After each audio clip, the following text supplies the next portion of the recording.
Hi friends, praise the lord. பழிவாங்குதல் எனக்குரியது, நானே பதில் செய்வேன் என்று கர்த்தர் சொல்கிறார். ஆமென். Praise the Lord.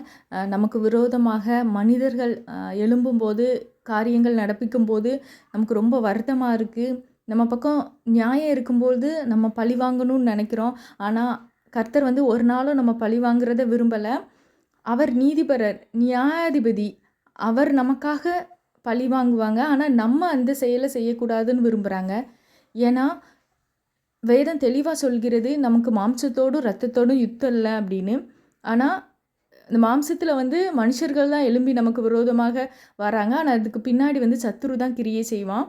ஸோ நம்ம பழிவாங்குதல் எண்ணம் நமக்குள்ளே வரும்பொழுது ஆண்டவருக்கு பிரியமில்லாமல் மன்னிப்பு, கசப்பு, பொறாமை, கோபம், புறங்கூறுதல், எரிச்சல், இதை மாதிரியான காரியங்கள் எல்லாம் இது எல்லாமே பேய்த்தன்மையின் கிரியைகள். ஸோ இதெல்லாம் நம்மகிட்ட கிரியை செய்யும். அதனால் பழிவாங்குதல் நமக்குரியதல்ல.